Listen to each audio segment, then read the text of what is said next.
My name is Jonah Jonathan, and thanks for tuning in.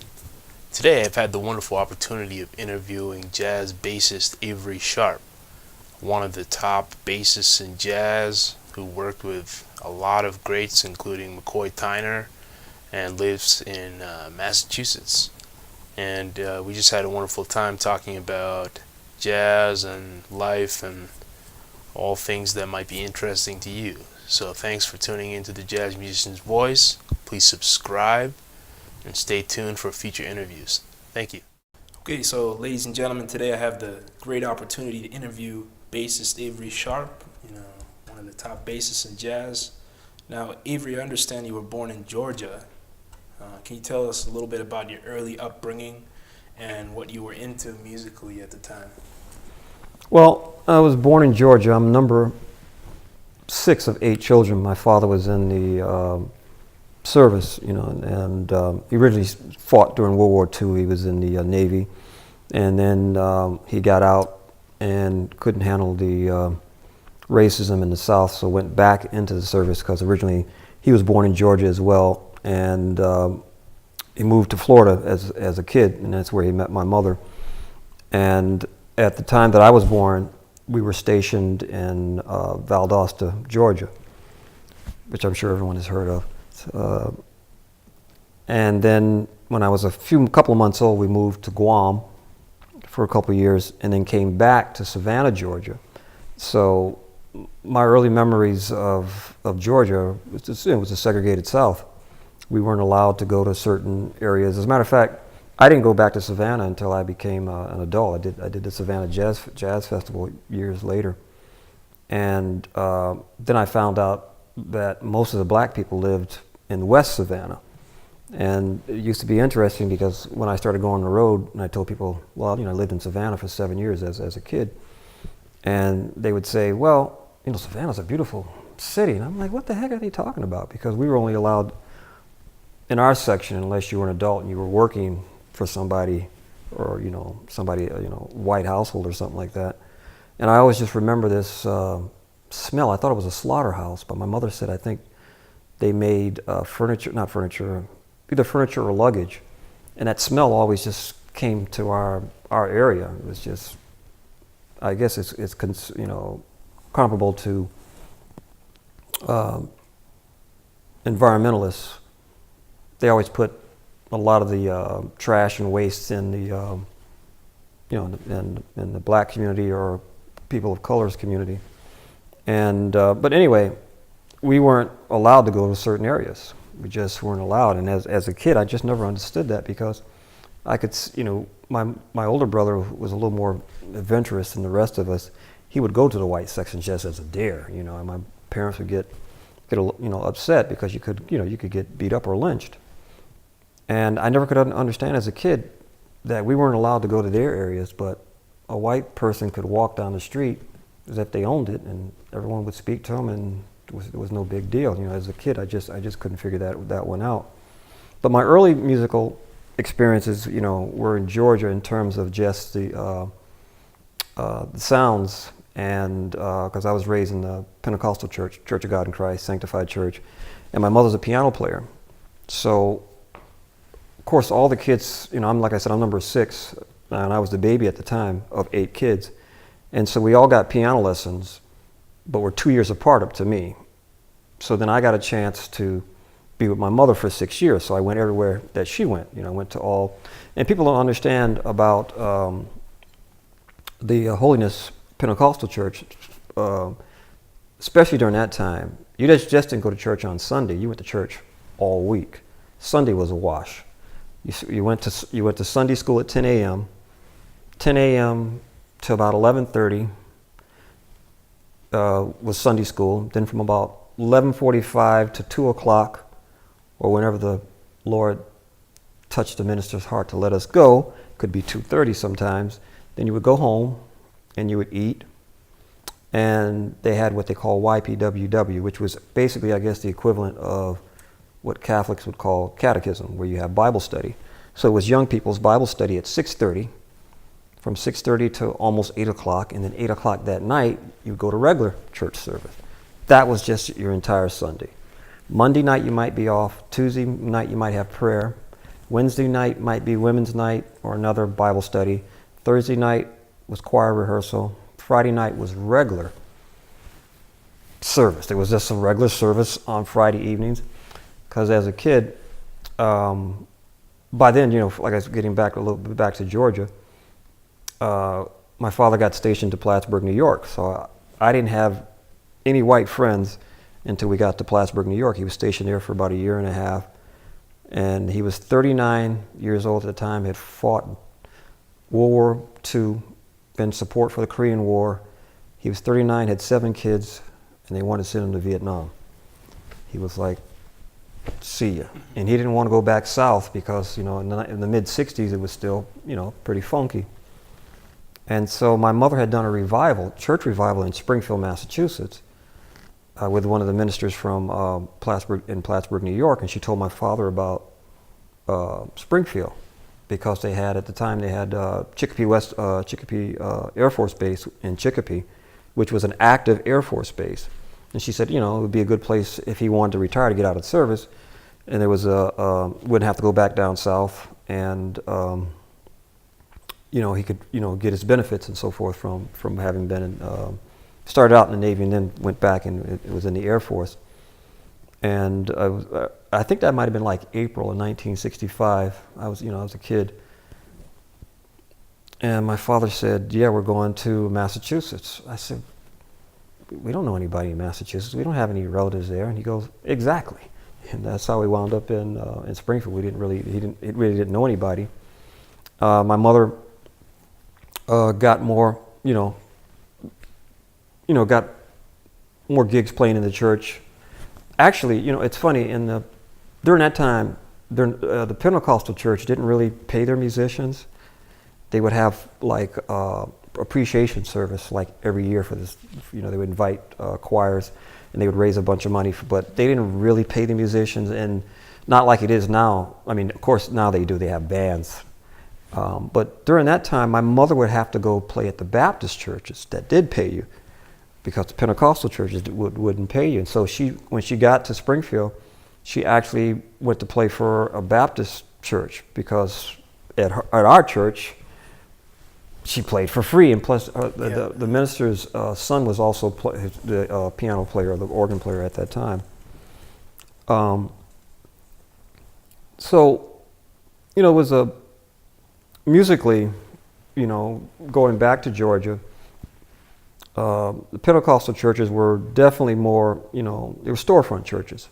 Storefront churches are, there's not like a big cathedral. It's like a formerly an abandoned building that somebody wants to start a church, so it might have been an abandoned former grocery store or laundromat or something. And the minister starts his church, especially Pentecostal ministers during that time and in the South. So, we'd be playing piano. And because I was the baby, I had to go everywhere that she went. And the sounds, and anyone who knows anything about the Pentecostal Holy Roller Church, is that, we don't mess around, we get down, So when people have seen people getting happy, speaking in tongues, the choir, people running up and down the aisles, that's the church that I come out of. So the services were intense, the music was intense. Actually, some of the rhythms that I heard there were some of the rhythms that I used later on in my compositions, and I've composed everything from solo instrument up to orchestras and choirs. And so some of those rhythms that I heard as a child, because in those church services, it would just be an upright piano, and you might have one of the sisters playing a wash tub or washboard. Washboard is, is a metal, before they had electric washers and stuff like that, they would have a board which would have ripples in it, and then you would wash your clothes, you would scrub them. Yeah. It's very country, very basic. And they would use those as an instrument. Person would take a thimble and go along the ribs, to get a rhythm like shaka-daka-duck, shaka-daka-duck, shaka-daka-duck. And, you might have somebody playing a bass drum or, tambourines. So those were the kind of rhythms and kind of services that I came up as a kid. And when we went to Plattsburgh, in the north, which is supposed to be a little bit more sophisticated, you had people who it's just like when the great black migration happened from the south to the north, people still bought those sort of basic values and approaches to life to the north. They were more rural. They weren't, as I said, as educated, as supposedly as sophisticated. And so we went to Plattsburgh, New York. We lived on base, so there weren't as many opportunities for us to go to the Holiness Church as we did when we were in the South. But when we moved to Springfield, those that was different because they did have Pentecostal church, Holy Roller churches, and so like I said, getting back to what I was talking about before about the church services. Sunday was a wash. Tuesday might have a prayer, and went through that whole thing. And Friday night you had regular church service, 8 o'clock, 8 to 10 or 8 to 10:30. Saturday you would be off, maybe, unless they had a special program. Then they may have a fellowship. You might have other churches come together and you have a program, and then Sunday the whole thing starts over again. But because my mother was a piano player, they also had traveling evangelists. So sometimes an evangelist would come to your church. He might be, friends with the minister, and the minister would say, okay, for this week we're going to have church every night, and we're going to have this special guest minister, and everyone comes to church every night. So I would be there every night with my mother because she had to play piano for the services. And so the minister might be there a week, and he might, if the Lord touched his heart, he would be there an extra week, i.e. they didn't raise enough money for him the first week. So those were the kind of things that I was exposed to as a kid. And I started playing piano at 8 years old because my mother gave us all piano lessons. But it kind of stuck with me because I was the first one to actually be able to spend time with my mother. Everybody were 2 years apart up to me. Then I got 6 years between me and my baby sister, and then 6 years between my baby sister and my baby brother. So I got a chance to really hang with my mother and be with my mother. And so that's where the music comes from. And, I was also into sports a lot. So I would go in and out playing music and playing sports. So when we got here to Springfield, when I was in junior high, I took accordion, which is strange for a black kid in Massachusetts to take accordion. Probably would have worked better in Louisiana, in New Orleans or Zydeco. But I was a strange kid, and they thought the Sharpes were strange anyway. Plus, I could fight, so people kind of left me alone. But I used to play, Lady of Spain. I played James Brown tunes on accordion. I used to kid. I did an interview years ago on WBGO, and Dorothy Kirk, Rosanna Roland Kirk's widow, heard me tell this story where I used to kid people that, Rosanna has this version of the old rugged cross that he does, which is killing.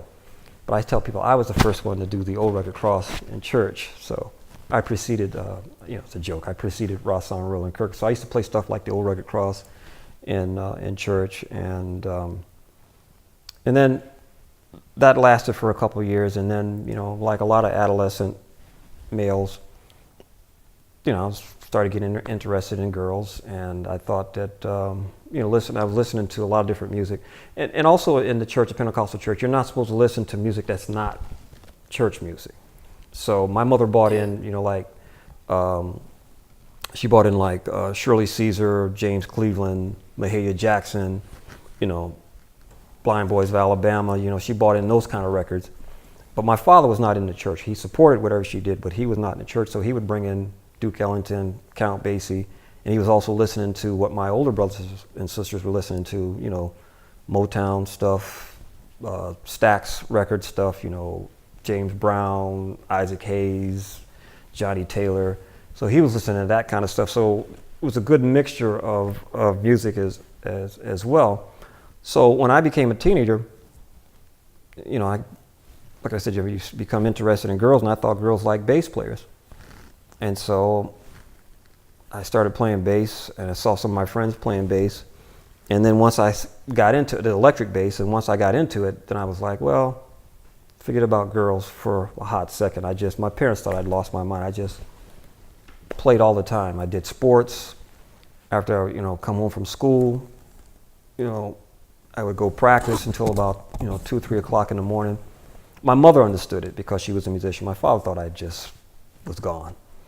And then, so I did a lot of playing, and now, I also played in the church, but I also my mother was a very progressive Pentecostal person, because I wasn't supposed to be playing music of the world or the devil's music. I was supposed to be playing just church music. But she actually knew that actually my mother never saw me play in a club, but she would drop me off to play in clubs, at 16, because I wasn't driving at that time. And years later, when I became an adult, I said, "Mom, that was pretty avant-garde.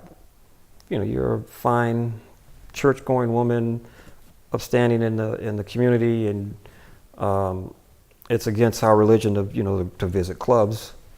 She goes, she never went in. She goes, "Well, I figured the people in the congregation, they call them saints." She goes, "I figured if the saints, they weren't supposed to be there, so if they did, they were busted." But she never came in. She always would drop me off because she knew I was there for the music, and she understood that. I mean, I could have gotten into a lot of devilment, but she trusted me, and a lot of my friends did get into a whole lot of devilment, but I was there just for the music. The music has always drawn me in. And then, once I got through high school, then I went to college at the University of Massachusetts in Amherst, which was an incredible period of in the mid 1970s. Actually, it was funny. I was talking to my oldest sister today. I reminded her that my brother Jim, who passed some years ago, he's 8 years older than me, but he's the one that convinced me to go to the University of Massachusetts. I was supposed to go to Springfield College. I was a physical education major. For some unknown reason, I thought I wanted to be a gym teacher for about 6 months. And Springfield College had a great physical education department major. It was like one of the top in the country. And I got in, and we lived 3 houses from Springfield College. But my brother Jim said, "No, you need to go to UMass. There's a whole lot more happening." And I was like, whatever. So he drugged me up there. I met a few of the deans. And I said, "Okay, I'll apply." I applied and I got in. And then once I got there, I lasted the semester starts in September. By the time the end of October rolled around, I realized I did not want to do physical education. So luckily UMass had a lot to offer, and I was getting more and more into music.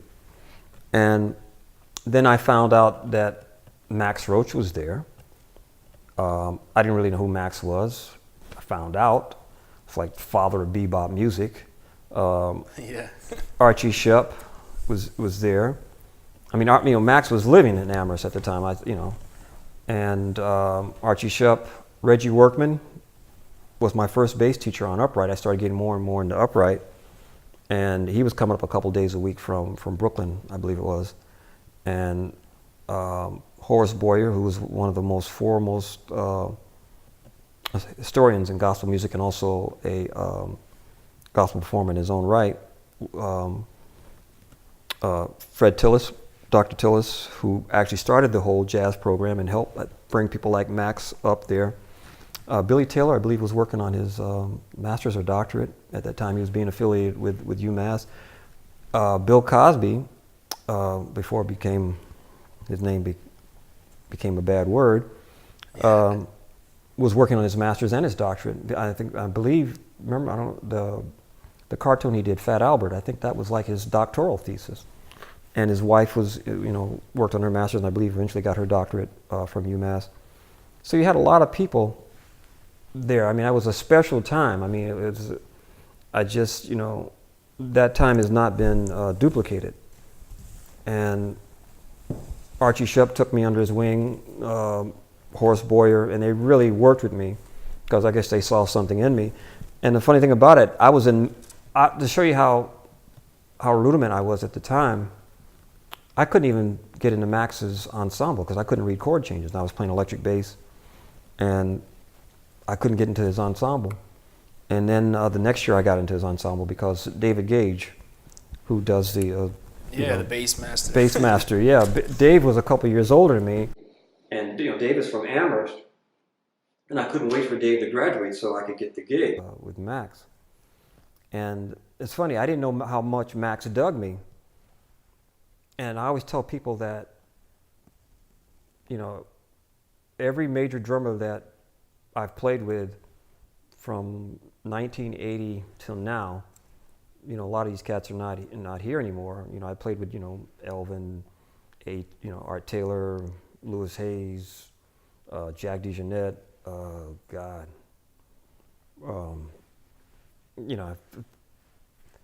And all these guys, the first thing when I play with them, they say, dang, your time is really good. Remember I did a recording with Art Taylor and McCoy Tyner, and Art said, Avery, I got to tell you something, man. You got a great time. He goes, I did a little something. You didn't budge. I did a little more. He said, you didn't move an iota. And he said, then I just started playing my regular stuff. Yeah, no problem. So, Max Roach was the one that taught me how to listen to drummers and really got me focused in on rhythm, because people don't know how to, even musicians don't know how to talk to drummers. They just say, oh yeah, that thing that Tony Williams did on the bridge of such and such, why don't you play that? And the drummer's looking at you like, well, you don't have Tony Williams here, you got me. And that could be, he played a whole lot of things on the bridge. Which particular thing do you want? Yeah. So people, musicians don't know how to talk to drummers, and they don't know how to listen to drummers. Max taught me how to listen to drummers, in that, drummers using all four extremities. Like you could be right-handed or you could be left-handed, but you could be left-footed, right-footed. We're not machines, so your right hand might be a little stronger, than your left hand, or your feet at the same. So you have to listen to each extremity. Mm-hmm. And you're like, so now, he said the cat, on his right hand might be right-handed and might be riding a little ahead of the beat on his right hand, but if you listen to his snare, he's there. So people, they're listening to the cymbal, the ride cymbal, and it feels like the drummer's rushing. I'm like, no, he's there. You just have to listen to it. And spoiler alert, I hate to tell band directors that you tell your kids to listen to the hi-hat on 2 and 4, and yes, you do, but that's not all there is. Yeah. Because there's a lot, there's a lot of space between 1 and 3 and 2 and 4. So, which is correct, but there's a lot of micro rhythms in between there that you have to kind of really pick up. But, listening to the four extremities, you still have to find, where do I place that note? Where's the center of all that? Where is that going? So that's how I listen to the drummer. It's like, oh, I hear where he's at. I can tell after the first tune, his coordination.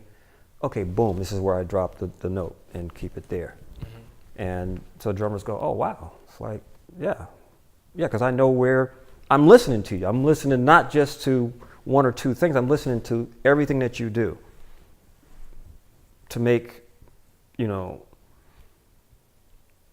make things jive or swing, So Max taught me that, and also practicing with a metronome.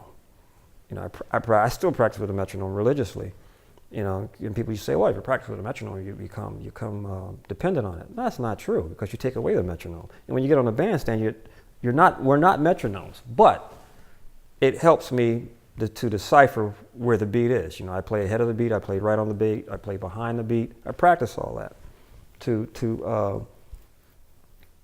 because, like I said, we're human beings. Max said nobody's a metronome, and it's funny how that happened with we were having a class, and that particular day, either class got canceled or it was a holiday, I don't remember, but myself and a great drummer, Royal Hardigan, showed up, who was actually, when I met Royal was a piano player, and then he got into, after he met Max, he just went crazy and studied everything Max did.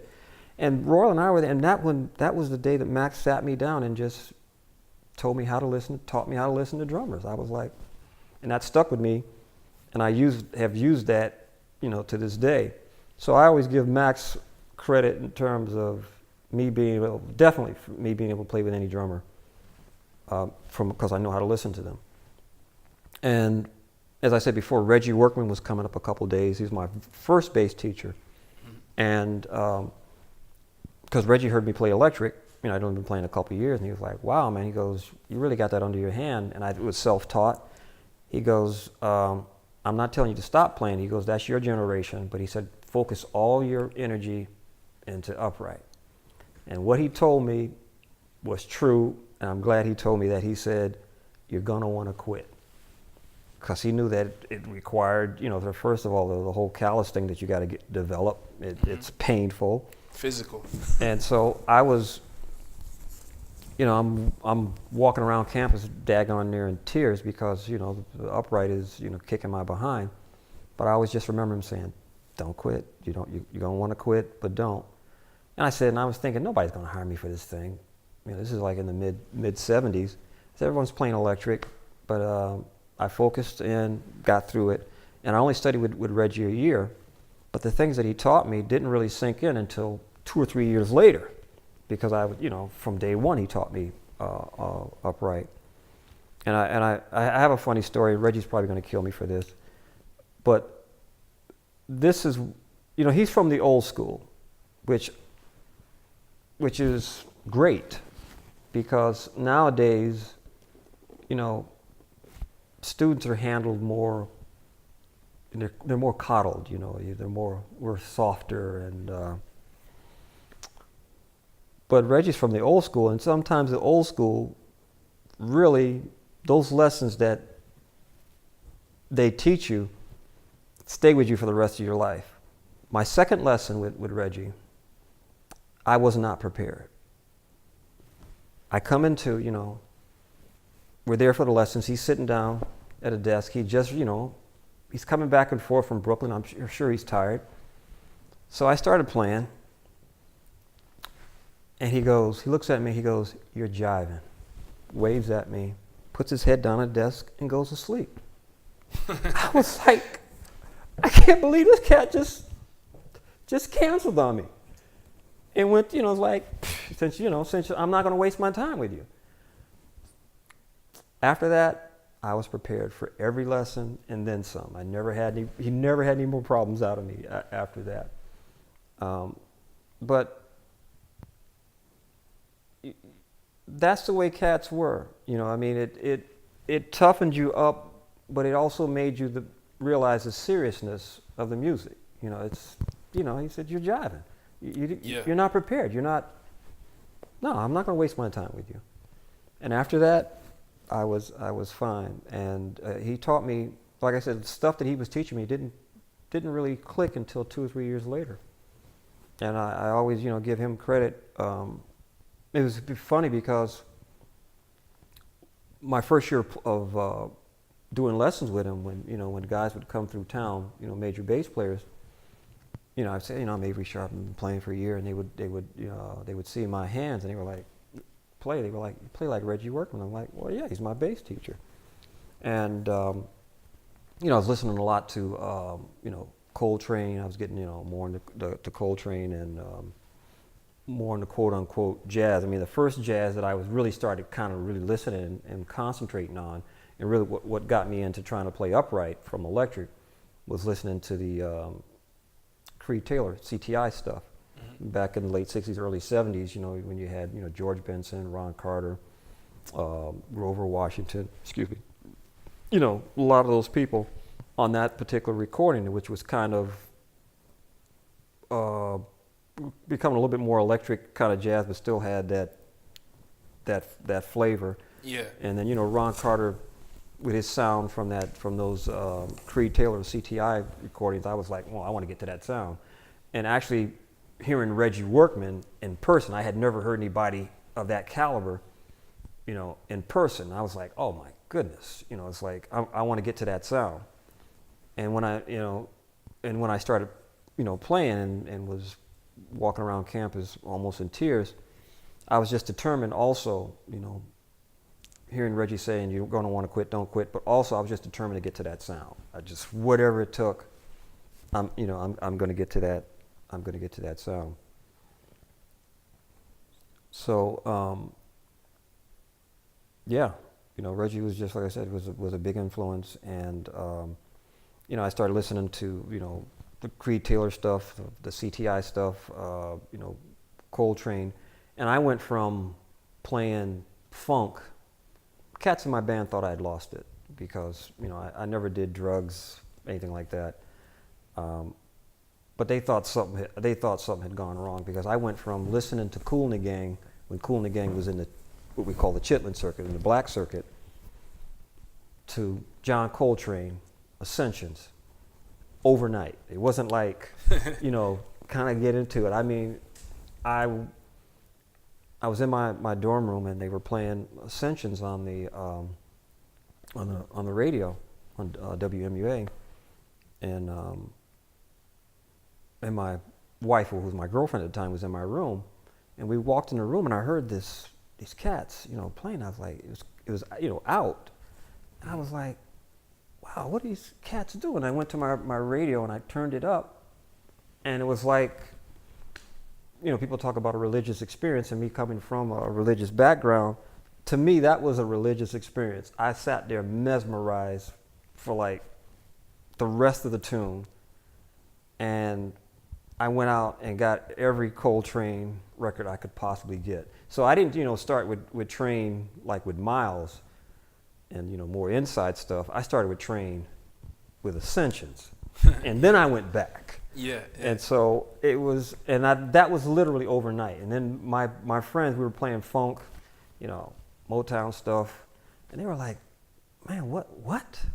And I started talking about, McCoy Tyner, I started talking, Jimmy Garrison, I started talking about all these cats, and like, man, y'all got to hear this, and blah, blah, blah. And then, like I said, this is me not using any drugs. That's the way my brain just heard that stuff immediately. I don't, and so, I used to go to study and go to sleep with My Favorite Things on. And so when Keter Betts, great bass player, played with Ella Fitzgerald, they came to University of Mass. I was like a junior at that time. And, I played in a group, singing vocal group before, the opening act, student group. And, I'm talking to Keter Betts after, and I'd only been playing bass like a year. Like I said, Reggie had just left the university, and so I said, Keter let me play his bass, and he goes, man, you hold your hands like Jimmy Garrison. I was like, you just made my year, man. I was like, telling me something like that. Yeah. And I'd never seen Garrison play, at all. And then I just remember just talking to Keter, and he was real nice and real forthcoming. And, I just asked him how long you've been playing. He said, well, it's not a matter how long you've been playing, it's how intense you are when when you're studying, when you're playing. I always remembered that. And just a real gentleman, a real great cat. What was your transition from, coming out of school to playing with some of the top cats like, Art Blakey, Archie Shepp, Wynton Marsalis, Pat Metheny? What was that really real process? And did you move to New York, or did you live somewhere else? Well, I was really fortunate in the mid '70s. Archie Shepp, Max Roach, Reggie Workman, Horace Boyer, Fred Tillis, and Archie Shepp took a particular interest in me. He which I called my parents. I can remember calling my father, and because Archie and Horace Boyer spent a lot of time with me, outside of the class, playing and just showing me stuff, and music, just musical stuff, not necessarily about bass. And I called my father, and I said, man, these cats are professors, and they're spending time with me outside of the class. He said, well, they obviously see something, in you, because I used to go to Archie's house when I'm playing, my first year or two playing upright. I would go to his house, and Archie would play piano. We'd play some Coltrane stuff. He goes, "Nah, man, Garrison would have played it like this," and he, played on the left hand. And so I started doing some regional gigs with Archie because I was still, a student. And then, I graduated in '76, and I graduated. My undergraduate degree was actually economics, and I minored in music. But everyone thought I was a music major because I did all the playing.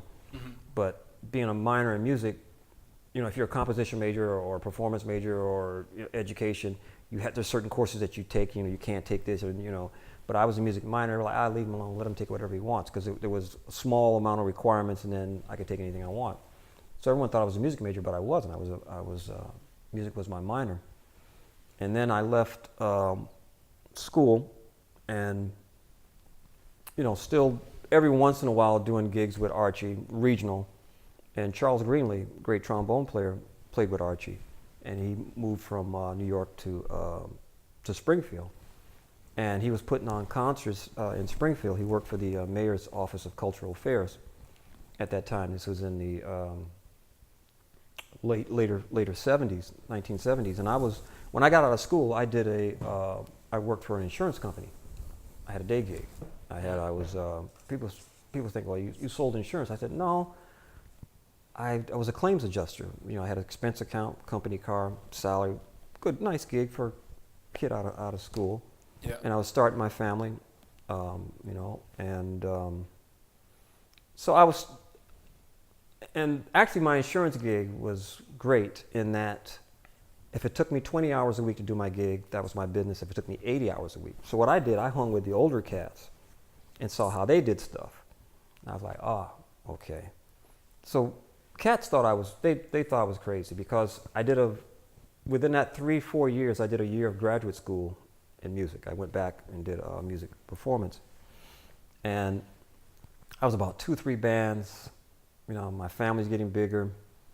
And I was averaging about 4 hours of sleep a night. And, but I was on a mission. And the way I did my day gig, my insurance gig, I was a claims adjuster and I did workman's compensation. So, you hurt your back or something. I was the cat that paid you your check and made sure you went to the doctor. I used to call myself a walking, talking paycheck. And so what I did, I realized in an office situation during that time, I'm not sure what it's like now, if you an 8-hour day, you really only got maybe 4 hours of actual work done. Yeah. Between coffee breaks and, the water cooler jacking with people and lunch and lollygagging. So I was like, okay. So the office opened at 8 o'clock. I got them to give me a key. I would come in at 6 o'clock, do my paperwork. So by the time 9 o'clock, 9:30 rolled around, when some people are just, getting their coffee and I was out the door because I was doing workman's compensation. So I was supposed to be going to factories and seeing people and seeing clients.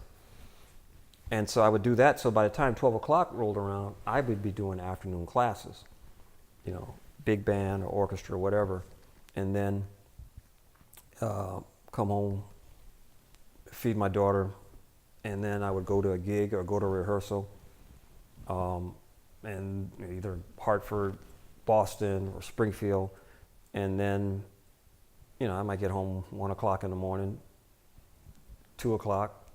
Then I'm up at 5 to get to my day gig. So I did that for like 3.5, 4 years.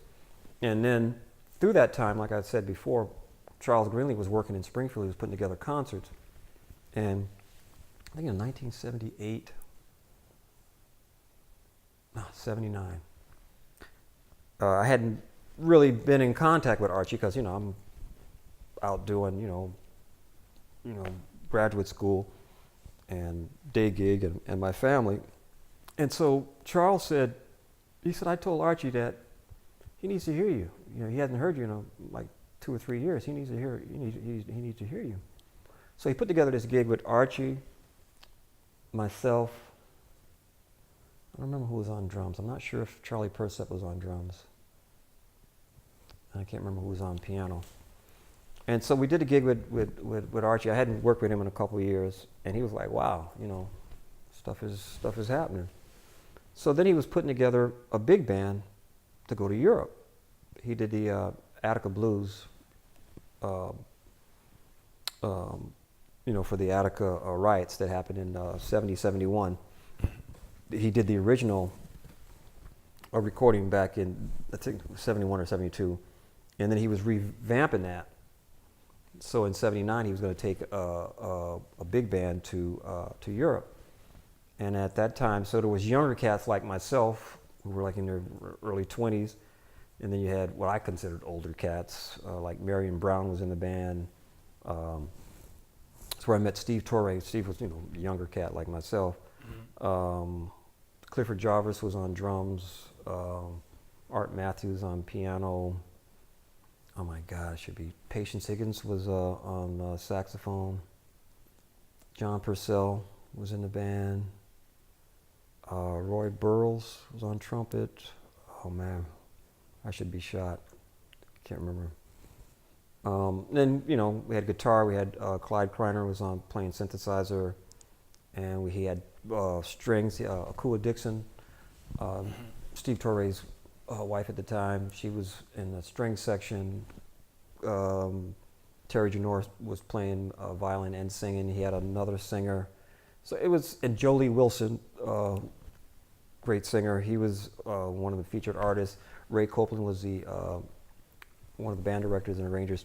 Charles Greenlee, of course, was on the tour as well. And we went to Europe, and that was my first time. I was still working my day gig, and we were supposed to do we did a recording in Paris of it was called the Attica Blues Big Band, and we were supposed to do 3 nights of recording in Paris. We only did 2 nights because they got all the material that they needed. The third night, Clyde Kreiner had written a calypso that we were playing. I was playing both electric and upright. Oh, Hakeem Jameen was playing tuba and upright. Because Archie originally when he took me to Europe, he originally wanted me to play more electric and some upright. But, you know, I was able to handle, you know, the double bass stuff just as well. So he was like, I wound up playing most of the double bass stuff. So Hakeem Jameen wound up playing more tuba. So anyway, we were playing the calypso. And this is the 3rd night that we're in Paris because we had done the recording, you know, 2 days of recording, live recording. And so Clyde had started the calypso, and I started playing. I'm playing electric on it, and all of a sudden I was like, wow, Clifford is playing something hip tonight. And I look over, it's Art Blakey on drums. So I was like, whoa, it's Art Blakey on drums. So we played the calypso, and we think we played another tune. And we got, at the end of the concert, that was when I first met James Williams. James Williams comes over to me and goes, you know, boom, James Williams, blah, blah, blah. He said, Art wants to meet you. And then he's all excited. I go over to Art. Yeah, you know, like you're playing. He goes, when I change my bass player, I want you to be my bass player. Nice. So I'm thinking, I'm like, look, he's not going to call me. So I go to Charles Greenlee, you know, after it's over. I said, man, Art said he's going to give me a call, you know, when he gets ready to change his bass player. He's not going to give me a call. And Charles looks at me, he said, if he's going to say he's going to give you a call, he'll give you a call. So we go back home, you know, I go back to my day gig, and then Archie calls me and says, I'm getting ready to do another tour, but it's with a small group. Clifford Jarvis, myself, Siegfried Kessler, German cat on piano, and good Lord, Terry Janor sang and played violin, but she came in later. And so I did I was supposed to do 4 weeks, so I took all my vacation time up front from Aetna Life and Casualty Insurance, which I worked for. And, you know, they thought I was always like I was going to be a company man. I was going to go back and get my MBA, you know, I'm a company man. And they said, well, we heard you play music. I said, it's a hobby. But really, in my mind, the insurance gig was my part-time gig. Yeah, And side music gig. was my major gig. And so I took my 4 weeks up front, and I said, well, I got some business to take care of, family stuff, and we're gonna go away. And so I never really told them that, I'm playing with Archie Sharpe or these great people. So we get over there, and Archie extends it a week, so we're there 5 weeks. So I'm like, wow, okay. But in the interim, about halfway through the tour, I call home, and my wife goes, Art Blakey called, says he wants you to be in his band. I was like, what? So she goes, yeah, you need to give him a call. She goes, also your job called too, because they're wondering why, you're away, longer than what you said. Yep. So I call Art, tell him, I'm in Europe, blah, blah, blah. I'll see him when I get back. So when I got back, but in the interim, I called my day job. I called him Aetna, and I called the manager, and I called him from Italy. It's not like it is now where you got the WhatsApp and Yeah, like Italy, and easy things. Yeah, especially during that time, Italy, the phone system was just horrid. I mean, it was. Sometimes I wouldn't even, when I would go on tour, my wife wouldn't hear from me. She knew that I was in Italy. She just looked at the itinerary. Oh, he's in Italy. He's not gonna.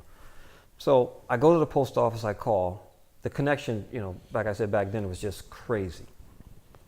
So I call, and all you hear is, John.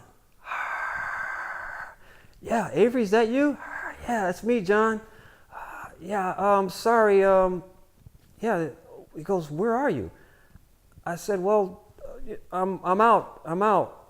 He goes, are you in Europe? I've been hearing rumors. I said, bad connection, John. I can't really hear you. I'll talk to you when I get back. Boom. So then I came back, and like anything else, if you're away from a job for 5 weeks, you're going to be behind. So my files are, but it takes you a couple of months to catch up. But in the interim, there was a guy who was not in my line of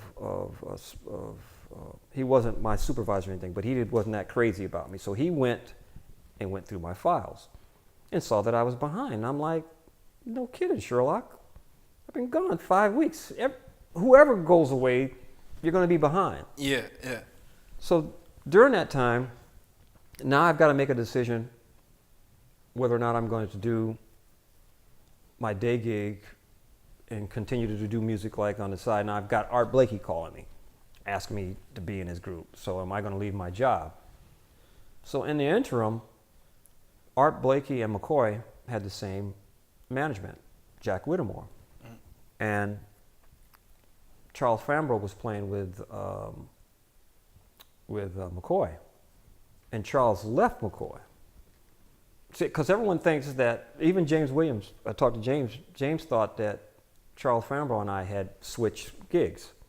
I went with McCoy, and he came with Art. I said, no, Charles and I never talked. Charles didn't know me like that. I didn't know him that well. I knew of Charles because Charles was playing with cats like Grover Washington. I mean, he was like one of the cats I looked up to. Yeah. But we didn't know each other where I can call him on the phone. Hey, man. No, I said, I called Jack Whittemore. I said, Jack, I heard that McCoy's bass player left. Can you ask McCoy to give me a call? He goes, well, you're with Art. I said, I know I'm with Art, but just have him give me a call. I just want to talk to him. So McCoy's calling my day gig, but we never hooked up. In the interim, that's where I met, the first night that I played with Art, Curtis Lundy was showing me the book because he was kind of filling in for Fambro because, Curtis was playing with Betty Carter at the time. And so the first night that I played with Art, an 18-year-old Wynton Marsalis comes and sits in with the band. So that's where I met Wynton, and became friends. And I told Art, I said, look, Art, I still got my day gig. I need about a month to clean things up before I can start going on the road. Are you cool with that? He goes, yeah, that's no problem. So we do a few gigs, but they're on the weekend, so I'm fine. And then we did Lulu White's in Boston. went and came down and sat in because Branford Marcellus was at Berkeley. Kevin Eubanks, that's where I met Kevin. Terry Lynn Carrington was 14 years old, and I thought she was crazy because we're in the dressing room and she goes, I knew her father, but I didn't know Terry. She's a kid. Yeah. And she goes, I wonder if Boo's gonna let me sit in tonight. I'm thinking to myself, what's wrong with this little girl? She thinks that Art Blakey's gonna let her sit in. So I didn't think too much of it. Kevin Eubanks sat in. I think Donald Harrison, I believe, sat in. A bunch of cats, because Billy Pierce was in the band at the time. And so at the end of the night, calls Terry up, and she starts playing. I'm like, oh my God, this little girl can play. But anyway, at the end of that run, we were there like 3 or 4 nights, I can't remember. And McCoy had been trying to reach me. So we're in the dressing room the last night with Art. Art goes, okay, we're getting ready to go to, I think he said Cleveland on Tuesday. I said, Art, I told you, man, I needed a month to clean up my stuff, to get my day gig. He goes off. He just stops listening. He goes, goes to Bobby Watson. Bobby, I don't know what's wrong with these bass players and blah, blah, blah. He's just going off. So while he's doing that, the bartender comes in the dressing room and goes, Avery, there's a call for you at the bar. I pick it up. Yeah, Avery, it's McCoy Tyner. Been trying to reach you. Can you come down for audition or rehearsal tomorrow? This was like we ended the gig on Sunday night. I said, I guess so. I guess I'm not in Art's band no more, because he just. So I went down, did the audition and the rehearsal, and I destroyed the first tune. I didn't play it. It was a festival in Bahia, and it had all these bass jumps. I jacked it up. And I remember thinking, I got to apologize for Mr. Tyner for wasting your money, bringing me down here. But then he called the next tune, and I was cool. Yeah. And then we did a gig. I said, so he had a gig for that weekend. We did 2 nights in Ann Arbor, and I said, McCoy, I need about a month to get my act together here, because I'm still doing my day gig. He said, no problem. He said, we're not really going on tour till next month, so you're fine. And McCoy said something to me that blew my mind, because, I'm like 24, 25, and McCoy Tyner's like, at the end of the 2 nights, he goes, man, I got a good feeling about you. He goes, I was telling my wife, he goes, I really got a real good feeling about you. He goes, I think we've been put together for a reason. I was like, wow. That's great, yeah. And then, 22 years later, but, and the funny thing about it was, Art was upset with me for the longest. He wouldn't even talk to me. He wouldn't take my calls, because he thought that I would give up my day gig for McCoy, but wouldn't give up my day gig for him. And he wouldn't take my calls. And as a matter of fact, when I was on tour with McCoy, I wrote Art a letter explaining, hey man, I love you. Thanks for giving me an opportunity to play with you. As I explained to you before, I needed a month to get my affairs in order with my day gig, and you were ready to go on tour. I'm sorry about that, but it had nothing to do with me wanting to play, with me picking McCoy over you. It was just a matter of logistics. It just didn't, but it did also happen. I did want to play with McCoy. He's like one of the main cats I really wanted to play with, as well as Art. Yeah. But it did. McCoy was like, and it was, a funny thing happened when I was on tour with Archie. 2-3 months before that, during my second tour with Archie, we were on the train, and Terry Janor was there, and I was, there, and somehow we got on the subject of who you always wanted to play with. And I can't remember who Archie said. And so Terry said, well, I always wanted to play with Archie. I said, well, and I had never expressed this to anybody before. I said, well, I said, I love Archie, but I said the cat that I always wanted to play with was McCoy Tyner. I had never said that out loud, ever. Yeah. And then 3 months later, I'm playing with the cat. So that kind of stuff, I couldn't tell you how to do that. I didn't move to New York. I never moved to New York. I tell people I literally came out of the woods of Amherst and started playing with people like McCoy, Art Blakey, and everybody else, you know, who started, you know, because that. I mean, I don't know. How do you do that? That's just in the stars. That's just It's just fate. the energy. Yeah. Something happened. You know, the vortex or whatever, the planets lined up. And I didn't move to New York. People were trying to get me to move to New York, but I've always been about being a human being first, and I come from a large family. Some people come from large families, and it's not a good experience. Mine was a great experience. We were, you know, all loved each other. And it was really a contradiction. I spoke a lot to my parents before I started going on the road, because it was a contradiction for me not to be with my family. Then my mother, who reminded me, she said, "Well, you know, your father was gone a lot because he was in the service," and I forgot.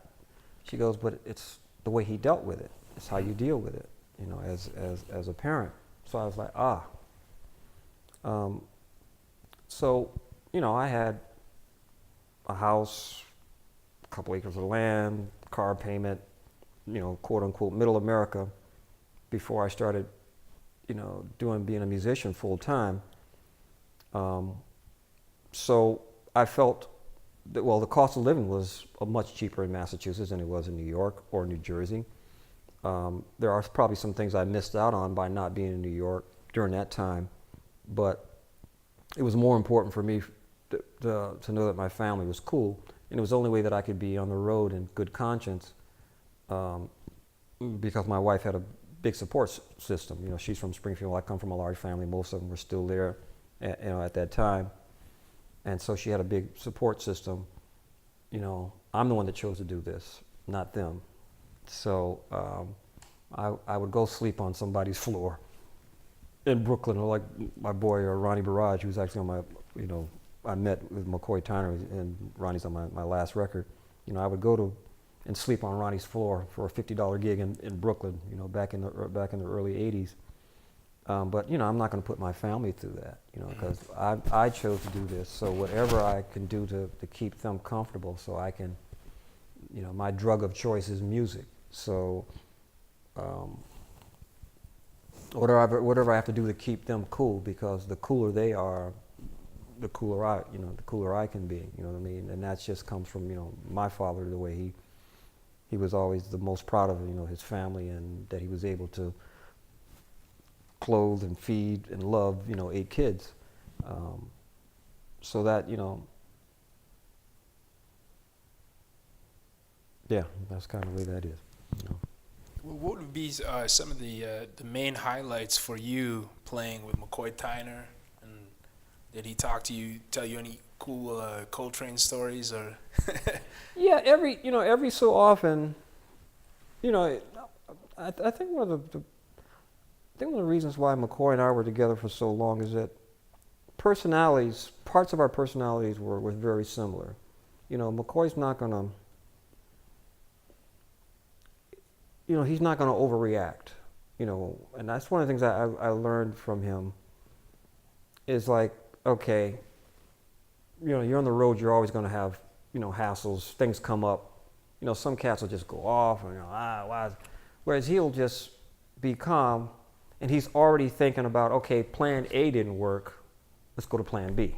He's putting his energy right into going to plan B, into solving the situation, rather than, you know, holding your behind, whining about it. So I was like, okay, cool. That's kind of the way my father would kind of handle stuff. You know, it's, you know, from being in the service, you don't, you know, a person's head gets blown off, you don't sit there and freak out. You're in the midst of battle. You freak out later on, but in the midst of battle, you gotta handle, or you're gonna get killed. Mm-hmm.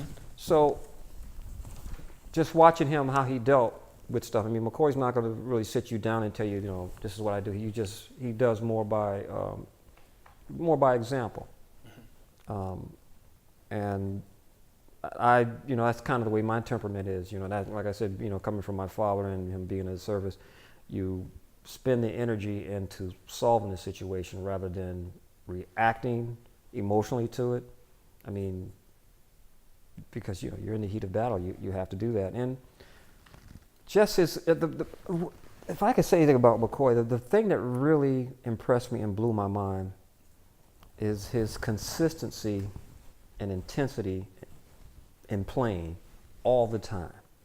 It wasn't like, like we might be off, the band might be off for like a month or so, and I'm thinking, everybody's been playing and practicing, but it's not like, if you play every night, there's a certain level of intensity, a certain level of vibe that you get, from playing like that. But, once like I said, it's like being in the heat of battle. Now you're resting and you kind of got to get back up to it. McCoy it would be almost like we hit the last note 30 days ago. Boom, that intensity. I was like, dang, that's like, and the only other cat who was even close to that, I felt, was Joe Ford. Joe, not like McCoy, but, that's like, wow, Joe is like, boom, he's like there. So that, no one tells you that. You observe that, and you're like, okay, this is the level that you got to go to. And because I used to talk to Joe Ford about this, some cats, bass players don't, McCoy would just lay out. Boom, you got it. Some cats didn't like that. I love that because it's like, here you got McCoy just got through playing everything under the sun, and now there's silence. Now, like, what are you going to do? Yeah. So you can either, at that point, you can be a wimp, or you can try to, you rise to the occasion. I like it. It's a challenge for me because, like, now this cat just got through playing everything under the sun. I've got to rise at least up to that level. And when you have that opportunity, now you're starting to hear stuff as well. Because I just got through hearing all this massive stuff that he got through playing. So what am I going to play to kind of bring that stuff up to that level? And you start searching for different things on the bass that you can do. Start searching for different sounds. And sometimes when people hear me play, it goes, sometimes, wow, it looks like you're a little bit of pain. I'm like, yeah, because sometimes I'm going for a sound and I don't think about it, and I'll hit a part of my hand that I hadn't planned on hitting just to get that sound. And I'm like, yeah, because. So I love that about McCoy, and I love being in the trio because people say when they would hear the trio, it would sound bigger, sound more than three people. Number one, because of the way McCoy plays, but then also the space that he allows you makes you grow. It's like I said, you have to come up to that level. It's like, boom, now you got it. What you gonna do with it? So, in terms of moments, special moments, I think Louis Hayes said it best. One time we did a concert with the trio, and McCoy and Louis and myself, and a person, after we did the concert, a person comes back. People come backstage, and they're all excited, and they said, "Man, this was a special night. Did it really feel special tonight?" And Louis looks at me and looks at them and goes, "Every night's special. That's why we do it, Yeah. Every night's special." But if I can think of one incident that really sticks out in my mind, it was a trio gig with myself and Louis and McCoy. We did like 4 or 5 weeks in Europe, and which, the reception is great, but then we came right back from Europe and went to the Atlanta Jazz Festival, which we're back in the States. Atlanta, a lot of black folks. We're in Piedmont Park, a lot of black folks. People went berserk. It was like the energy, it's like, oh, we're home. And not only we're home, we're around people who look like us. And the energy, the people started moving closer and closer to the stage. People were dancing. We were playing the blues and people were dancing. Young folks. It was just special. And after the performance, McCoy and Louis looked at each other. We're like, man, that was like incredible. It's like we've been touring around Europe. Like I said, we're getting a great reception, but the music is from here. The vibe, this is just me talking, in my opinion, the vibe and the spirit is from here. So those people, they felt that, and it was like, oh yeah, they were reminding us that, yeah, this is where that energy comes from. So that's to me, that was one of the highlights all those years of playing. I mean, like I said, they're all special, but I remember that vividly just because of the contrast from Europe to coming home to playing with a bunch of black folks. Yeah, It's just, yeah. Well, you also work with some other real heavyweights while you were with McCoy, like Joe Henderson, Freddie Hubbard, Woody Shaw, George Benson. Do you have any stories about some of those guys? well, just incredible musicians. I mean, like I said, I was just fortunate that, I worked with those cats and in a setting and with McCoy. And just I was the level of playing, in some of those situations, I was the youngest person there. And so just watching these cats, Freddie is just on fire. I mean, sometimes he would be playing, it would just lift the whole bandstand up. He's just Oh yeah. just an incredible player. And Freddie was really serious about the music. I mean, Freddie had, we all have our thing, but when it came to music, he was like, the seriousness, and that has always impressed me. That's one of the things that first impressed me about Max Roach and Archie, how they approached the music, the seriousness, as if they were a brain surgeon or something. Mm-hmm. And so to be around cats, that, they're your idols and, famous and all that, but then when you see how they really deal with the music, you're like, snap. Everybody on that particular level deals with the music like that. Yeah, and Joe Henderson was definitely one of the most brilliant cats I knew, and in terms of a lot of saxophone players, fortunately that I worked with were brilliant.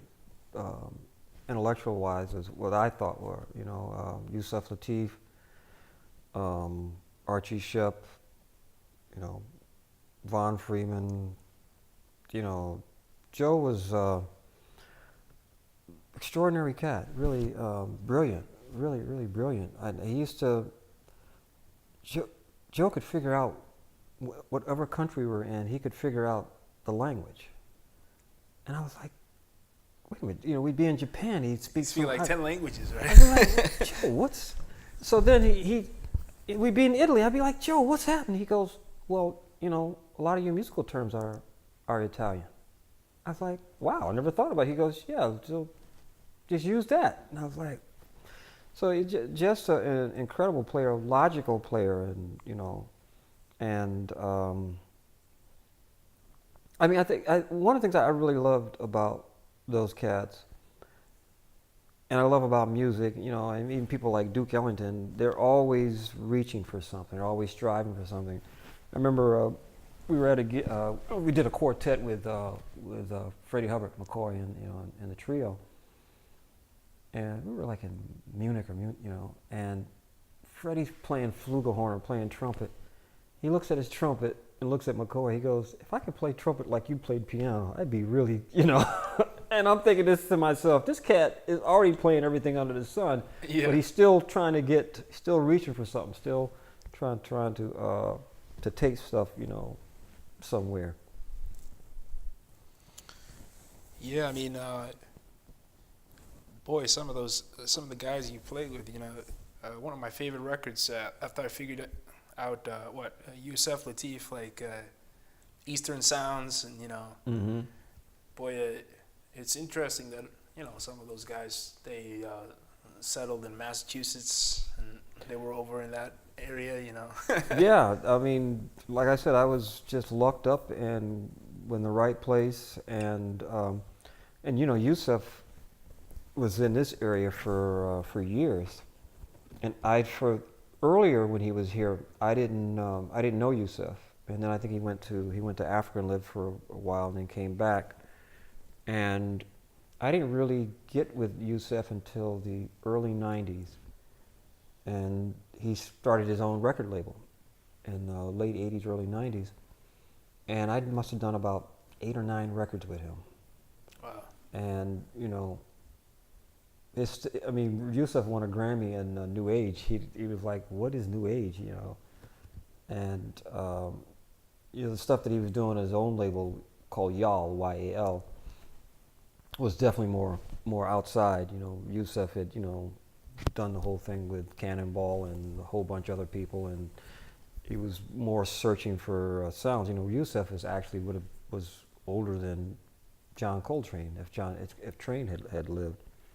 And one of the things I really loved about Yusef is, and he and I used to talk. I used to call him once a month, and just say, Yusef, just say talk, because every time I have a conversation with you, I learn something. And I might be calling up, complaining about something, and he goes, well, you know, Brother Avery, in 1959, and I'd be like, oh yeah, right, but yeah, right, Yusef, you've been around much longer than I have. Yeah. You've dealt with stuff, and he would point out I'd be complaining about something. He would point out the positive that I had gotten. You know, I'm still ahead of the game. You know, whatever it was. And he and I used to talk about. Yusef was a great person too, not just a great musician. He was a walking encyclopedia of music, but he and I used to talk about that. He was more concerned about being a good person. I mean, everybody's different, Mm-hmm. So.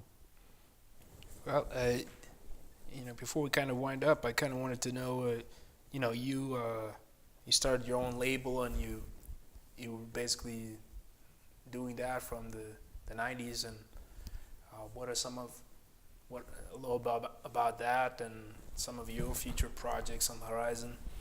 Well, speaking about Yusef Lateef, and Yusef started his own label, and this was in the early 90s, and around 92, 93, I had done my first record with Sunnyside Records, Francois Zalikin, back in 1988, my first record, and I did it with Ronnie Barrage, Clyde Kreiner on piano, Guillermo Franco, John Blake, violin, Joe Ford, saxophones, and McCoy Tyner played on one of the tunes. Actually, I did his tune Blues on the Corner, where I did the hum along bass style, perfected by Slam Stewart and Major Holly.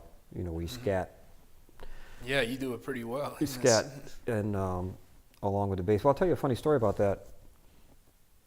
I did a gig opposite Slam Stewart and Illinois Jaquette. They had a band, and we were at Sweet Basil's in New York when it was open at the time, and I was playing with a piano player that I went to school with at UMass, and actually I've known him since junior high, Mark Purcelli. And Mark was doing solo, I think, at Sweet Basil's. And also, he put together a band. We doing a New Year's Eve gig, and they had Illinois Jaquette and Slam Stewart, and I can't remember who else was playing with them. But we opened up for them. We were the band like in between. And and I was bowing, I think So What or something like that. So Slam comes up to me and goes, hey man, I really like your bowling. I was like, man, forget about me. You're the cat. I said, tell me what's going on. You're the cat that's, scats with the bow. Yeah. And so he gave me the whole history of what he was trying to do. He said I was trying to imitate violin players, scatting. And historically, people always give, for bass, Jimmy Blanton, bass player with Duke Ellington, 1930s, late 1930s, early 1940s. Mm-hmm. They give Jimmy Blanton the credit for bringing the bass from the background and playing kind of horn lines. And I say no, it was Slam Stewart. No, Slam was playing melodies. But it was considered a novelty, mm-hmm. Slim and Slam. So my contention is that no, Slam is the first cat that really started taking the bass and playing melodies, and so anyway, he's running down the whole history, and I'm like, great cat, and I said, well, man, I would really like to try that. He goes, I said, like Major Holly does, but Major does it the same octave. He says, I can't do it the same octave, do an octave higher. So I went home, working on it, and I was like, oh, I see why everybody doesn't do it, because you got to, your pitch has to be pretty much on. Mm-hmm. And so I did a demo. Well, I did my first record in 88, but I did, McCoy put together the trio in 84 with Louis Hayes and myself. And Herb Wong, who was at Palo Alto Records, I had sent him a demo. And on the demo, I'm scatting. So McCoy, we did the first trio record I did with McCoy. We're in the studio, and Herb goes, McCoy, would you mind if Avery played, No Greater Love, and he scattered on it, with the bow. McCoy was like, cool. So that was the first time that I actually did it on a recording. Mm-hmm. And then later on I did it on my record, 4 years later. But, talking about why I started my own label was Yusef Lateef had started his own label, like I think it was 91, 92.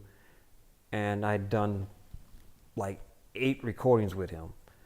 And, and I was talking to Kevin Eubanks.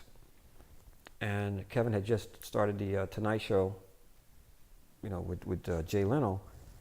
And so Kevin and I were talking. Whenever I'd be playing out there, I would hang with Kevin.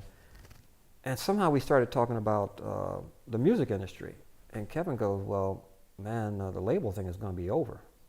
You might as well start your own label. Yeah. And then Kevin said that to me. Then I remember I got back home and I ran into Yusef Lateef. And I had spoken briefly about trying to maybe start my own label. And Yusef goes, Brother Avery, I think you should start your own label. He goes, I'll help you if you need help.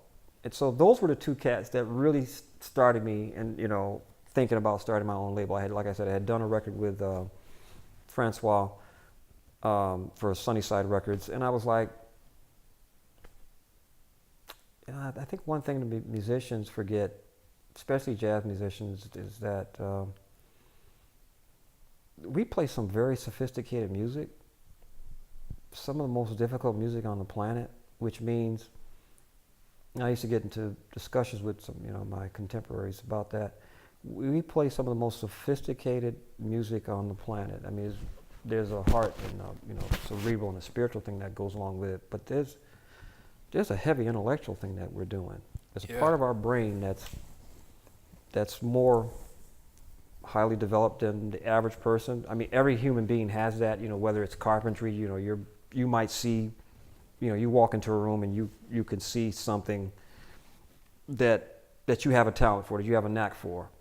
And my whole thing is like, well, I'm talking about musicians. We all have that. It might be in something different. But with musicians, there's a part of our brain that's more highly developed than the average person.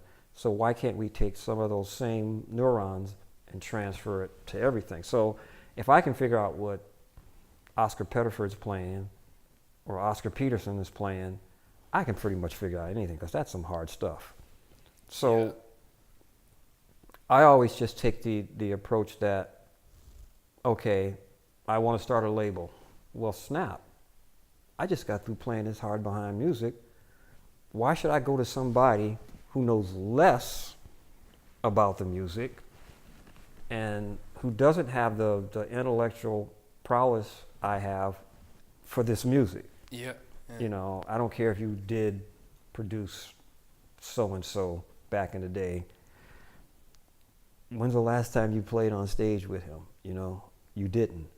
So if I can figure out the music, why can't I figure out, I can pretty much figure out anything. And once I've kind of always been that way, is that if I can figure out one thing, yes, we all have knacks, or we have things that we, might be attracted to, but you can kind of figure it out. So I can figure out the business of it. I mean, I'm an economics major.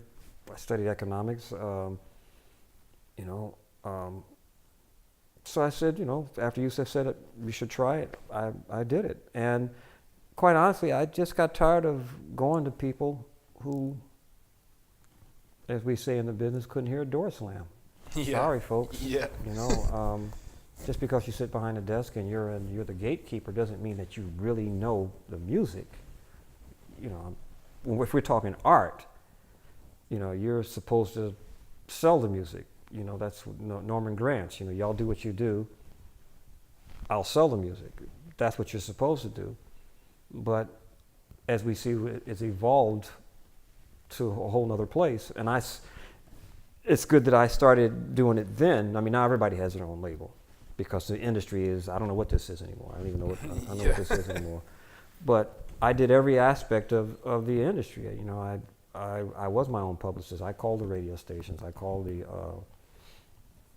the newspapers. I called Downbeat. I called these places. I sent out all the records and, you know, did my own promotion, did my own booking, my gigs. You know, I was the CEO of the record label, and I was also the janitor of the, you know. So I did every aspect of it, and it was a great learning experience. So now when people do their own records, I mean, everything has changed because the promotion is totally different. You got the internet.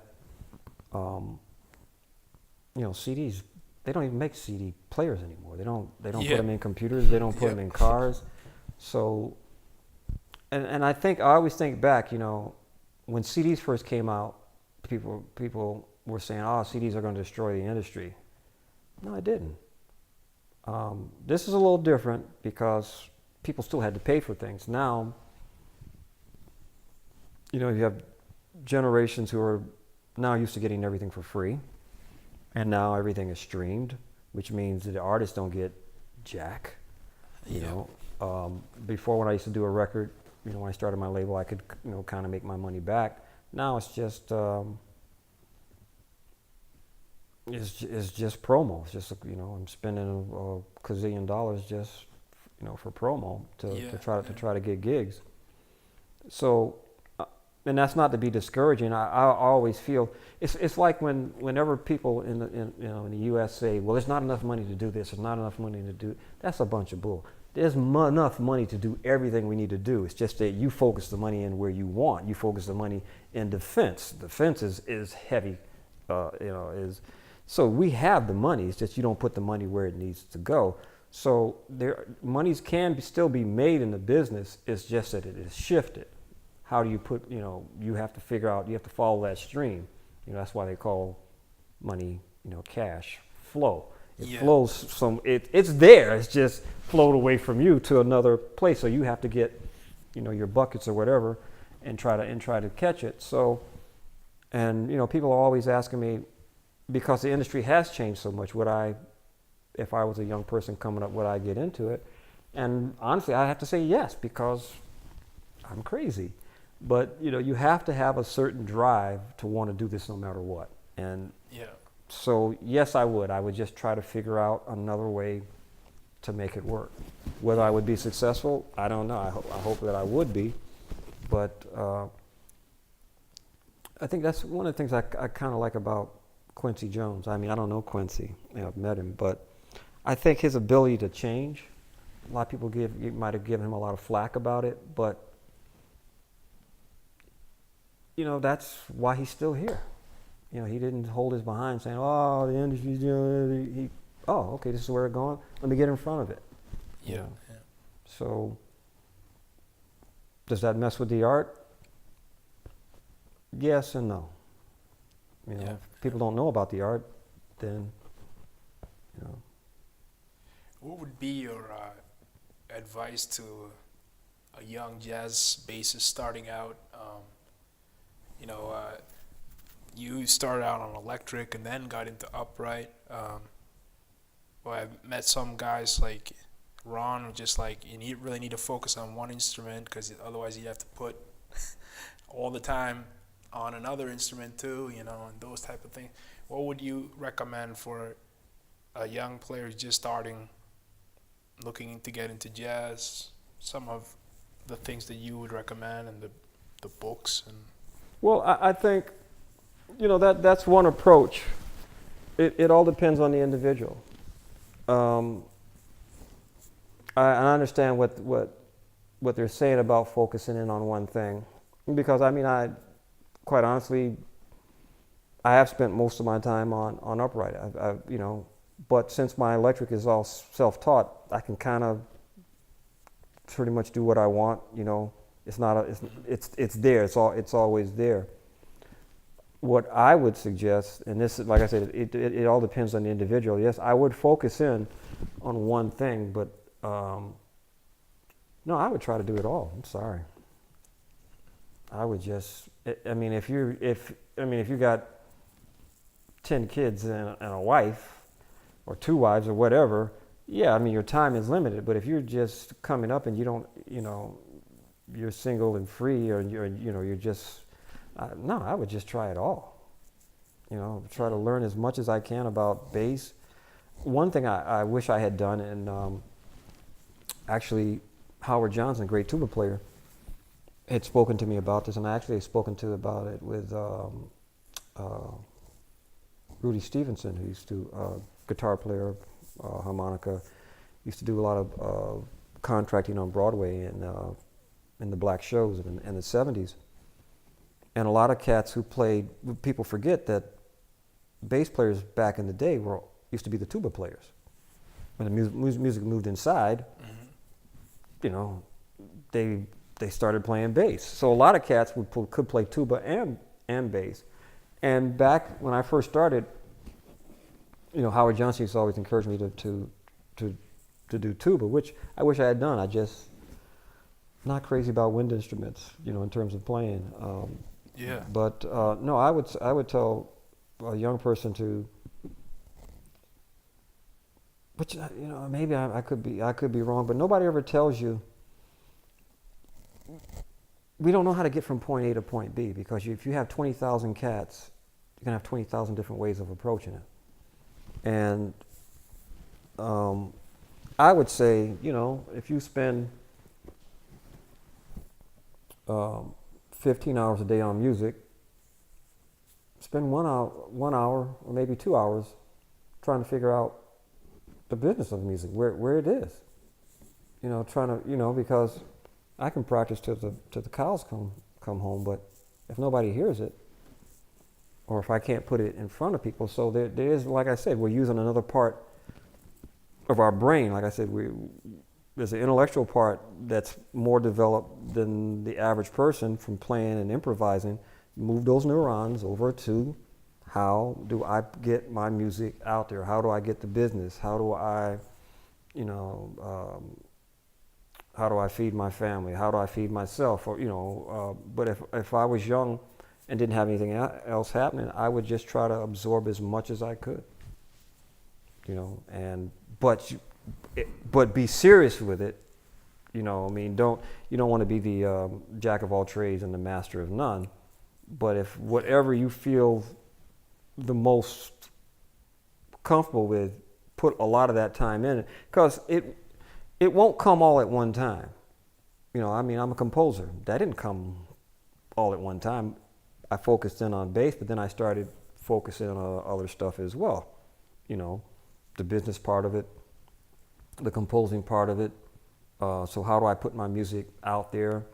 When you're young, you work hard. As you get older, you start to try to work smarter.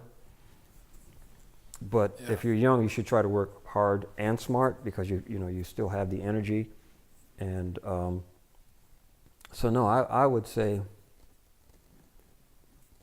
focus in on one thing, but just have those other things still going on. Yeah. But it depends on the individual. I feel that it can be done. It depends on how much time you want to put into it. Depends on the amount of work. Depends on your knack for it. But I would sit back and just really try to figure out. We're going to spend most of your time, obviously, on the instrument, on the art, but you have to put in some time on stepping back and where is this juggernaut going? Where is it headed? And then you have to put some energy into that. You can't just be in the practice room. You got to come out at some point. definitely. Well, the final question before we end. You are one of those cats that really focuses hard on health and the health aspect of your life as well. And you were doing vegetarian, and now you're vegan. And Hmm. can you tell us a little bit about that and your thinking? I know a few other guys who are like that. Another bassist I know, Marcus McLaurin, is very he's vegetarian and Yeah, Marcus is a bad cat. yeah, a lot of. Marcus is a great cat. How Well- does that help you and your aspect of bass playing? And Well, you know, like I said, when I used to discuss with Yusef Lateef, we're human beings first. And in order for me to be a good bass player, I have to be a good human being, whatever that takes, you know, whether it's spiritual and physically. If I can't physically play the bass, then it's, you know, I mean, health is everything. You know, nothing happens without health. So, I mean, and I was you know, I was an athlete when I was young. I'm still an athlete. I still consider myself an athlete. yeah, And I was one of those people that took the stuff seriously. You know, the cats on the box of Wheaties. You know, want to eat Wheaties because it makes it strong. You know, so when I was wrestling, you know, we had to do weight control because you have to wrestle in a weight class. And my oldest daughter used to call us a bunch of anorexic boys.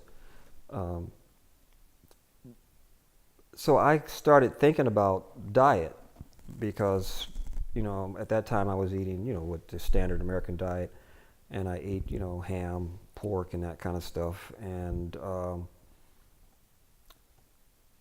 at that time, you know, like ham would have a lot of salt in it, and if you wanted to, you know, lose weight, you know, you don't do a lot of salt. And plus, I was reading the Honorable Elijah Muhammad's book, How to Eat to Live, because, you know, the black Muslims were prominent in the black community, and every other word in his book is "don't eat pork." So that kind of made an impression on me. You know, I wasn't into the Nation of Islam, but you know, I would read their stuff, and trying to be a good athlete. So I stopped eating pork at 16, and then because one of my best friends.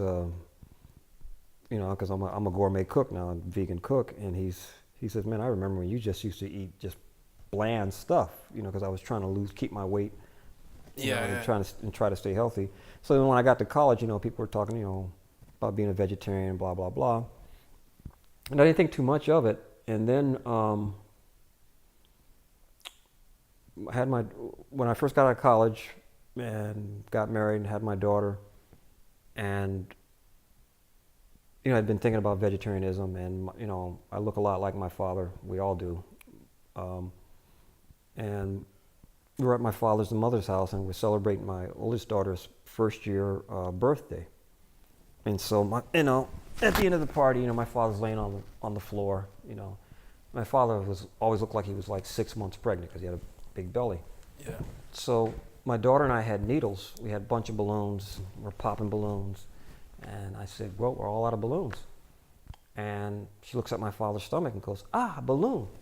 Stuck the needle in his stomach. And he was, ow. And everyone's, you know, like laughing. And it was like, I wasn't laughing because I was looking at my father on the floor, and I was like, you're looking at the future. You look just like this cat. So I said, it was, you know, everyone was laughing, but something just changed. I was like, no. And right after that, became vegan. And yeah, so when I first went on the road, I was vegan. And I used to cook my own for about a year. I cooked my own food when I was on the road. So I used to carry pots, and it was crazy. But that's how committed I am when I do something. And then that was for like about 3 or 4 years, about 4 years. And then I started, when I became a vegan, and about for a year of that 4 years, I was on the road. I started going on the road, and this was before Whole Foods and all this other stuff. Oh yeah. So it was much more difficult. Oh, it's still hard. And I used to get books on vegetarianism of where to go, like in Europe, like we'd be in Denmark, so you look, you have to get the map, and you go there and you find out the place has been closed. It's not like the internet. Yeah. And so, okay, I said, okay, you're in the middle of Germany somewhere, and you're like, well, I'm a vegetarian. Yeah, we have Venus Schnitzel. So I said, all right, I'll go back to eating fish and some dairy and eggs. So for about 4 years, I was vegan, and then I was like lacto-ovo vegetarian, and with fish. And then that would happen for about 12 years, and then probably about 25 years ago, I went back to being vegan, pure vegan. Because then, you started having Whole Foods pop up, you started having more ma and pa places go up, so it made it a little bit easier. But I just, I'm still, like I said, I'm still an athlete, slowing down a little bit, I don't do half marathons anymore. But, I worked out, used to lift weights, and all that helped me play bass. When people see me play bass, they go like, wow, you have a lot of energy. I'm like, well, yeah. I can't be the age I'm at now, and, the bass, you hit the bass, it'll hit you back. So you have to bring a little bit, some strength and some kind of energy. And I feel like in life, it's not just vegan or plant-based or being a vegetarian or whatever fad diet people are on now. It's not about that, because I know vegetarians and vegans who are dogs. They're not nice people. So I would say 25% of it is diet, 25% of it is movement or athletics, and 50% of it is spirituality, or the vibe. Yeah. Because I know people who, like I said, are not nice people, and so yeah, and plus, I hate to get into this, but I'm lying. I don't hate this. I want to get into this. The one thing that we have control over is what we put in our mouth. Nobody ties you down and stuffs this stuff. You go pay money, and you have to educate yourself about what it is that you're putting in your body. Because that, to me, what I put in my body, or what people say that I can put in my body, be it, I'm going off a little bit, be it the government or whatever, that's when you'll see another Avery. Because that to me is what it is to be an American, is to have control over this space for however long I'm going to be here. For you not to intrude upon that, whether it be physically trying to harm me, or tell me that I got to do this, I got to take that, or, and I have control over what, people say, well, you're vegan, you don't eat meat. I said, well, if I was on a desert island, there was no plants, and there was pigs running around, guess what? I'm eating that pig to survive. Yeah. I'm fortunate I live in a society where I have a choice. We live in an affluent society where you don't have to, at this point, you're choosing to do that. Yeah. So, I'm fortunate I live in a society where it allows me to do that. But not only that, eating meat or not eating meat, it helps the environment. I can go into a whole thing about that. Yeah. So to me, it's very important. Very important. Well, Avery, thanks for doing this interview, and people can find you at your website, or? Yep, www.AverySharpe with an E.com. Yeah, all my stuff is available on digital streaming. I've got a new record that came out last month. As we know, this is the 400th year that Africans were brought to the shores of North America in Virginia, 1619, and this is 2019. So my new record is called 400, an African American musical suite. African American musical portrait. And you know, I have great people on there like Kevin Eubanks on guitar, Ronnie Barrage on drums, Don Braden on saxophone, Dwayne Eubanks on trumpet, Zakai Curtis on piano, also Davis Whitfield on piano on a couple of tracks. I got a choir on there, my brother and my sister and the rest of my relatives. It's called the Extended Family Choir. I've got some strings on there, so it's you know, I go through century by century of, you know, what happened. I think Kevin Eubanks said it best. He said it's like a soundtrack to history. It's not just a regular CD. You know, I've kind of moved over to projects where, well, I mean, I always like giving things a purpose, you know. I mean, as I did an interview a while back saying I guess I've kind of become the history guy. My album before this was a tribute to Sister Rosetta Tharpe. Before that, Sojourner Truth. Before that, Running Man, you know, Jesse Owens. So I'm, you know, writing and trying to do things from what I know. Yeah. You know, so look for the new record out, and you know, just hope to see folks around. If they see my name at a gig, come on out. You know, support the music. You know, the music is never gonna die. I feel anyway. Might get a little thin around the edges, but I don't think it's ever gonna die. Great. Well, thanks a lot, Avery. Thank you.